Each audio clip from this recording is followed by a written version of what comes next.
Alright, what's going on, guys? Welcome back to Time Wizard format. Today we have Austin on the left playing Dragon Turbo and myself on the right playing X-Saber. So, apologize for the lack of content, guys. We're going to go and get started here. Austin almost forgets to draw for turn, but after remembering to draw for turn, we're going to activate a Cards of Consonance, pitching White Stone of Legend, which is going to let us draw 2 cards, and then search for a Blue Eyes White Dragon. So, Dragon Turbo already starting off nicely. It's always a good feeling when you play that deck and you don't brick. So, let's see where this ends up going. Guys, I really do apologize for the lack of content. I've just been trying to focus on getting better at the format, so I've kind of let content creation take a back seat lately, but we're getting back in the rhythm of things. We see a trade-in come down, discarding a Blue Eyes White Dragon to be able to dig deeper into 2 more cards. More than likely, we're trying to dig for future fusion, so we see 2 Upstart Goblins come down, putting me at a grand total of 10,000 life, letting him draw 1 card for each.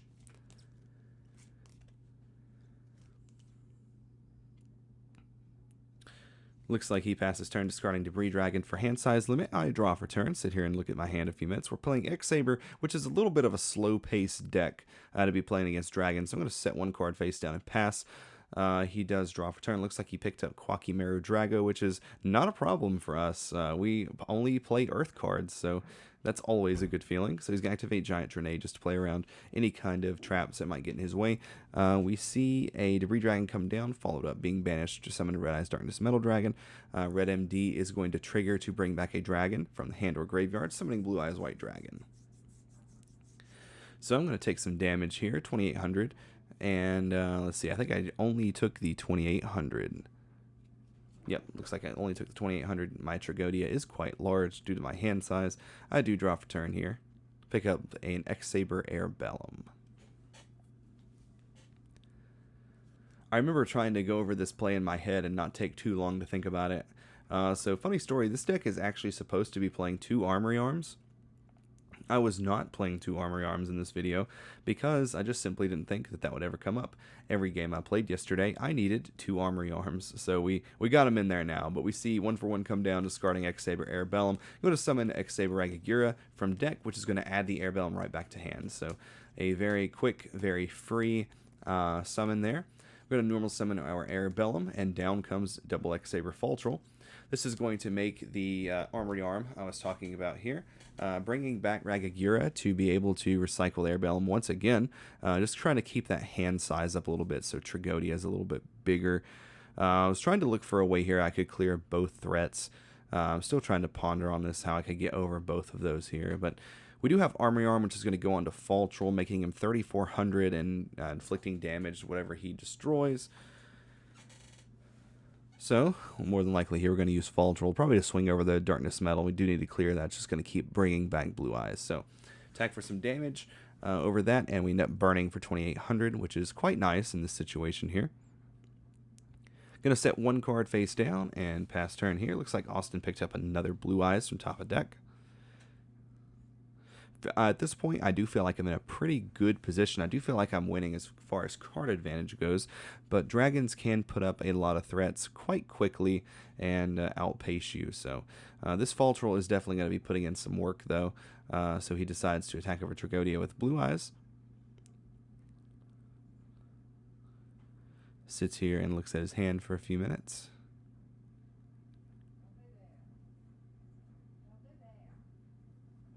I draw for turn. I can go ahead and activate a copy of Gold Sarcophagus. Kind of sit here and ponder on this a few minutes on what this should end up taking. In most cases, this is always going to get Rescue Cat, but every now and again you do end up going for something different. But considering I do believe I have fairly close to game on board, doesn't really matter in this scenario, but we do go ahead and decide to take the Rescue Cat, which we will get in a couple of turns here. Normal summon X-Saber Airbellum, which after attacking over the Blue Eyes with Faltrel, burning for 3, that will be enough to take game 1. So X-Saber ends up taking game 1 against Dragon Turbo. A lot of people actually don't think X-Saber is that great of a deck for Edison just because they're missing Boggart Knight and Dark Soul, but the deck does function quite well even just having the cards that they do have, so Giant Rat being able to float into Immer's Blade, which can then float into any X-Saber monster, which is pretty cool. So this is the Pro Storm build that E3 Yu-Gi-Oh posted. I've been testing it out for a while. I've changed very few things. Maybe there's 1 to 2 card differences just to fit my own personal player preference. But one of the biggest things I'm still trying to learn how to do, not only with X-Saber, but Edison format in general, is I feel like side decking is just so different in this format versus Modern, because Modern, most of the time, what you side deck is 3 ofs to be able to see them, and sometimes in Edison, you just side deck 1 ofs just to swap out cards that could potentially be dead in some matchups. So I think in this matchup, probably going second, definitely put in some Cyber Dragon just to be able to help deal with his field, because Cyber Dragon plus Air Bellum or Full Helm Knight makes Colossal Fighter, which can ram into some Darkness Metals, which is pretty nice. So do some quick cuts here, some fan shuffles, and we're going to see who ends up taking this game 2 of Dragon Turbo versus X-Saber. If you guys are watching, you made it this far in the video, and you're enjoying it, make sure that you click the subscribe button. It really motivates me to keep going and make more videos like this. I hope you guys are enjoying the Edison content. It's definitely brought me more joy in the past few months than the advanced format has in quite some time. So we're going to go ahead and get this game 2 started here. Looks like Austin's going to be going first, and I just set my hand down and pass because there are no hand traps. Unless you're playing fairies. So cards of consonants, pitching Blue Eyes, Whitestone Legend, grabbing a Blue Eyes, and drawing 2 cards. So very similar to how game 1 started off here. This deck is so scary because it just kills you out of nowhere. Just building up resources, digging for Future Fusion, digging for Dragon's Mirror, which some people have started to play now, just slamming down a free 5-headed dragon. But we see 1 card get set and a card destruction being dropped. Just placing a counter there to be able so we can keep up with the cards discarded in case there is a possibility of a Super Rejuvenation coming down at some point in the future. Another Cards of Constants coming down, pitching and drawing 2. Searching another Blue Eyes White Dragon here. I'm just checking Grave just to see what he pitched off the card destruction. I do have a Fall Troll in Grave, which kind of can mess up some things here. So the biggest thing that messes up is it makes Colossal Fighter 2900. So it's hard for Colossal to be able to just run into multiple Red Eyes. So we see some more drawing come down. Looks like he did get to the Future Fusion. He has Pot of Avarice as well. So Pot of Avarice is just simply going to put back all 5 dragons in his graveyard. A Whitestone, Blue Eyes, Blue Eyes, Blue Eyes, Whitestone. So 5 cards going back to deck to be able to draw 2 cards. It's crazy this deck can set up Avarice on turn 1 and just keep digging. And he already has Future Fusion, so he's just going to be able to send those White Stones again, be able to get more Blue Eyes and get more advantage. This is probably the closest feeling deck in Edison to an advanced format or a modern format deck. So he draws 2. Looks like 1 was a Flammable Guard and a Red Eyes Darkness Metal. We do see the Future Fusion come down yet again. This is revealing 5-headed dragon, obviously. Off of that, he chooses to pitch a Red Eyes Wyvern, a Prime Material Dragon, a White Stone of Legend, a Red Eyes Darkness Metal Dragon, and probably another White Stone, or maybe a Blue Eyes, another White Stone. So both White Stones will trigger, yet again, adding 2 more copies of Blue Eyes from deck to hand.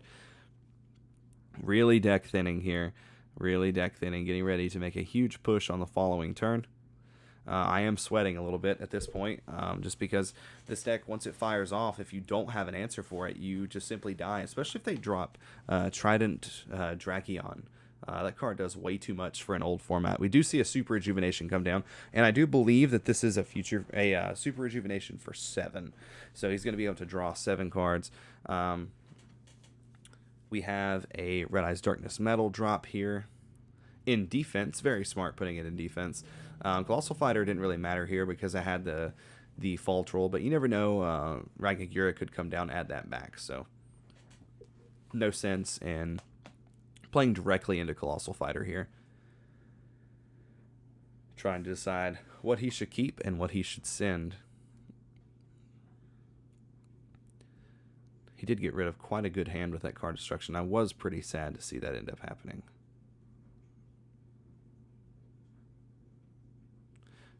Somewhat here, just crafting the perfect OTK hand for the following turn.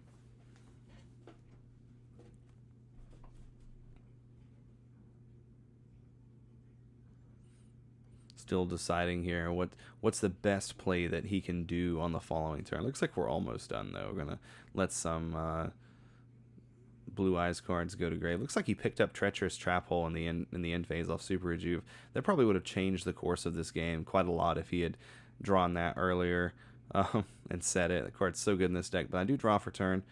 Check his graveyard just to see what all he has set, or what all that he has sent. And we decided to special summon Cyber Dragon, so he was correct to play around Colossal Fighter in a sense. Just making it where he doesn't eat 2800, but we see a cat come down. Cat's going to trigger summoning out 2 X-Saber Airbellums. If you're an X-Saber enthusiast for Edison format, let me know what your list is. I'm trying to decide if I should play another beast, just so cat can equate to a 1-card synchro play, whether it's Raikou or whether it's another level 3 beast. So you could either make a level 5 or a level 6 synchro. Trying to decide here what's best. I almost went for... so I ended up going for Thought Ruler here. Thought about going for Colossal Fighter, but there's no point. It's just going to get bounced with a Bryonic most of the time. So I went for this just to kind of help stay alive if he does try to OTK me next turn. And also Thought Ruler is a little bit more immune to Bryonic rather than Colossal Fighter. So do get to pitch a card from his hand, which we hit Heavy Storm. What better of a card could we hit? Set 1 card face down, and we pass. So end our turn. We did gain 2800 off of the Thought Ruler. We have 1 card set, and he does have a lot of cards in his hand. So we're probably going to see a Lightning Vortex come down here. This is also the first turn on Future Fusion. So Lightning Vortex comes down, discarding Trade-In, blowing up the Thought Ruler Archfiend. We see a Debris Dragon come down, which is going to more than likely bring back a Flammable Guard or a White Stone. Yep, there's the Flammable Guard. Don't see him sticking around for very long, as he's probably going to end up getting banished for Rise Darkness Metal Dragon. Okay, he does decide to bring back the White Stone.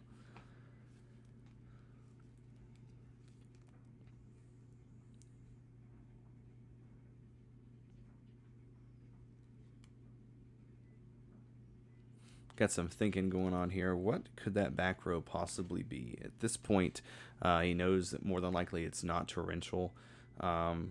It's not Royal Oppression. At this point, he's probably thinking that it's Mirror Force, Deep Prison, some kind of attack stopper. He does go into Prime Material Dragon off of the Red Eyes Darkness Metal Dragon. He activates Instant Fusion, paying 1,000. Just going to summon out Flame Swordsman, which is now going to make Colossal Fighter even bigger. Or I'm sorry, actually he ends up going to Dark Fire Dragon. I thought he went into Flame Swordsman here. So he summons Dark Fire Dragon. Synchros 10 for Trident Dragon, which is going to be a very, very big threat. This guy can destroy cards you control, and basically he gains that many attacks. I think it's up to 2 cards, up to 2 or 3 cards. And he gains an attack for each, so normally 9 times out of 10, he's swinging 3 times. So we're probably going to see him pop Future Fusion and pop Dark Fire Dragon here.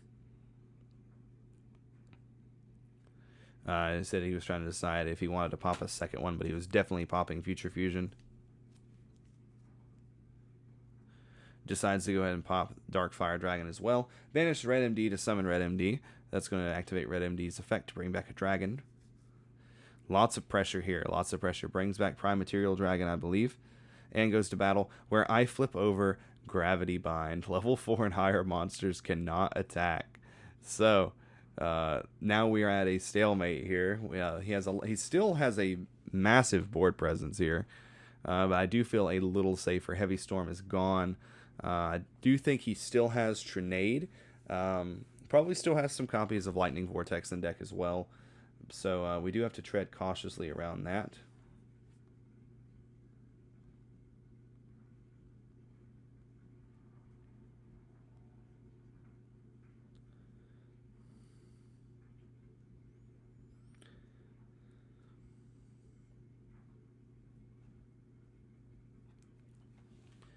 Trying to decide here if there's a way I can get over this field.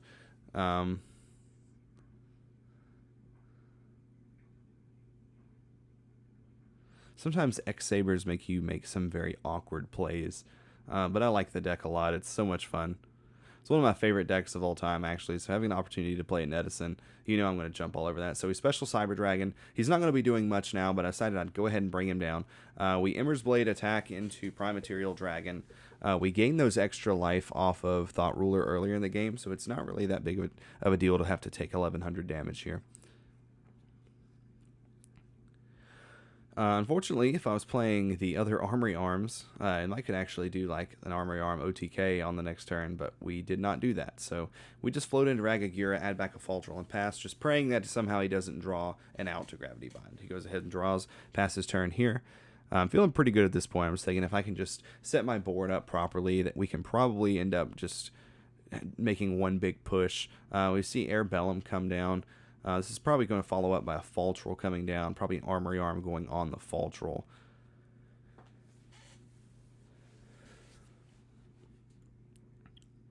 So we do see Faltrell come down. Faltrell is going to revive back Air Bellum. And more than likely, we're probably going to see an Armory Arm come down here. So we see a Synchro Summon here, and an Armory Arm, which goes onto Air Bellum. Obviously, this goes onto Air Bellum because Faltrell cannot attack under Gravity Bind. So we get some burn damage in, making Air Bellum bigger. This is one of those times I wish that Scrap Dragon had actually existed in this format. Could have actually made a very huge push here, but we decided just kind of just ride this out. Once again, this is exactly why this deck is supposed to be playing 2 Armory Arms, because if you put 2 Armory Arms on something, you're just getting a really big monster. So like you can imagine a 3600 Air Bellum that can just swing, do double burn damage. If it's hitting you directly, you're taking a lot of damage on top of pitching a card. And to top things off, you can't attack because of Gravity Bind or Level Limit Area B. This deck does play both. I didn't see Area B in this matchup so far, but it is in there. Gravity Bind is actually just side decked. So we see Red MD go ahead and summon back a Blue Eyes. At this point, he's just trying to just wall up. I do need to figure out how to get over this Darkness Metal soon, because he is just going to keep bringing back things I destroy. I have a 2400, a 2100, and a 2600 right now, so even my boosted Air Bellum can't swing over anything. We either need to make a second Armory Arm, which we don't have, or we need to find a way to move Armory Arm over to Faltrell and get rid of Gravity Bind. So we unequip Armory Arm, moving it to the main monster zone. And it looks like a Faltrell is going to summon back some form of a tuner, probably Air Bellum or Full Helm Knight. I don't know if there's a Full Helm engraved yet. I don't think I haven't summoned Full Helm Knight any of these, I don't think. We do see a Stardust Dragon come down here. He passes. Looks like he picked up a Lightning Vortex, so whew, we definitely made the right play here by going. I said I'm going to go ahead and make Stardust Dragon in case he draws MST for Gravity Bind, and instead he drew Lightning Vortex, so definitely the right play here. At this point, I think we're just going to Faltrell back in Immer's Blade. More than likely, what's going to happen here is we're going to make a Brionic, discard a random card in my hand, bounce my Gravity Bind back to hand, and then we're going to equip over to, I guess, to Brionic, and we're just going to hit over Blue Eyes, which will be enough for game. So, X-Sabers take the match. Who needs the Shining Darkness after all, guys? We don't need that.